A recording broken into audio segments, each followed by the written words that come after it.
Thank you very much. The Nets win this one over the Boston Celtics. It is now the third time, Frank, in franchise history for the Nets. We're hearing a lot about franchise history with this Brooklyn Nets team this year, but just the third time that they've swept the Celtics in a season series, and the first time since 96-97. Yeah, in this game, too, they had a 17-point lead.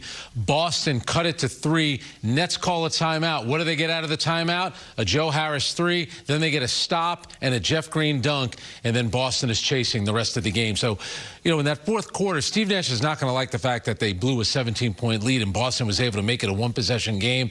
But he calling that timeout, they scored the next 5 points. Good win for the Brooklyn Nets, and now they're in first place. And guess what? Maybe down the road they could see Boston in a second-round series, perhaps even in a first-round series, depending on how things work. This was a very balanced attack for this Brooklyn Nets team tonight. 8 of 9 Nets players who played had 8 points or more. Let's get to the highlights of this one right away. Let's check it out, starting in the second quarter. Jeff Green steal, gets it over to Bruce Brown, and he lays it up and in. Brought up Brown in the pregame show. Had another solid game tonight. Later, 7 of 8, 15 points for Bruce Brown against his hometown team. There you go. Jayson Tatum, pull-up 3. He had a pretty good game, too. Yeah, Tatum at 25 in the first half. Nets did a good job holding him to 13 in the second half. Great ball movement there. Blake Griffin is the beneficiary. Just over 3 minutes left in the half. Kyrie lobs it up.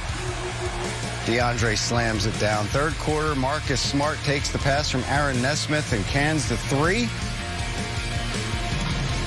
I'm smart. Celtics trail 69-63. Later, Green intercepts the pass and goes the other way. He throws down the thunderous slam. Anytime you get a Fredo references, it's a good night, Frank. Later, Irving tiptoes along the baseline.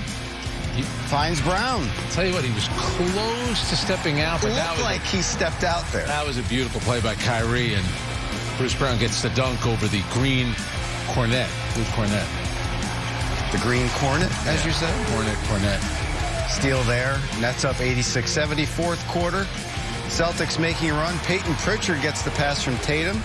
He hits it. Celtics down by 6. Later, Nets up 3. Griffin gets it over to Harris. He drains. That's the 3 you were talking about. 3 out of the timeout. They ran the play. Joe Harris knocked down the 3. And then here's Kyrie Irving ahead to Jeff Green.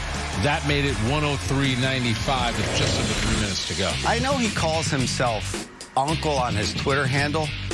He's 34, though. I know. He's 34. But it feels like he's been around forever, and he's played for a lot of teams, including the Boston Celtics. All right, let's take a look now, Frank, at the Nets season series. As we told you, first season series sweep of the Celtics since 96-97. The last 2 series sweeps were both 4-zip.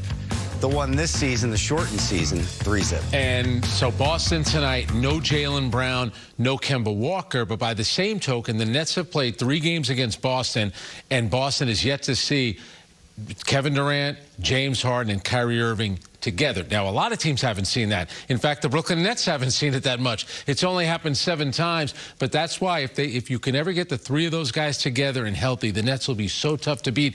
I'm telling you, the Boston Celtics just don't have the firepower to match up with the Brooklyn Nets. They just don't have it. Well, you heard it with Michael Grady and Joe Harris, too, when Michael interviewed him, the birthday boy Michael Grady, when he said, wins like this, how do they help you as you go towards the postseason? And I think that has to be in the Celtics' head. They saw Durant and Kyrie on Christmas Day. They saw Harden and Kyrie on March 11th. And now they saw Kyrie and, like, the bubble net version. And it's also... All right, so the Nets on Sunday, they go down to Miami in a game that they should have won. They fell apart offensively in the final 2 minutes of the game. Kevin Durant got hurt in the beginning of that game. You then win your next game in New Orleans. You lose in Tampa to Toronto. Durant's not available. And now look where you are. You sit in first place. Kevin Durant is going to be coming back sooner rather than later. I understand that James Harden, we may not see him until the start of the playoffs. But you're going to wake up tomorrow morning, you're in first place, and guess what? On Sunday, you'll have a tough Phoenix team, but if Kevin Durant is available to play, you can put yourself in a very good position. And all the Nets have said, Kevin Durant said, well, we're really not playing for first place. You might somehow fall into first place, which would be an unbelievable accomplishment considering all the injuries they've had throughout the season. Every team deals with them. Not every team is in first place. Yeah, and that's the thing. You look at what the Nets have done their last 8 games. They're 4-4. They have struggled a little bit. We know the firepower they do have, as Frank alluded to, in the big 3. They've only played 6 full games. We talked about that in the pregame show. Been in 7 together, but just 6 full games. So it has to say a lot, especially as someone like Kyrie Irving, to be 4-4 and to have first place all by yourself, even after this stretch. Yeah, and so tomorrow night, Philadelphia is still in Milwaukee. They lost to them last night. They'll play them tomorrow.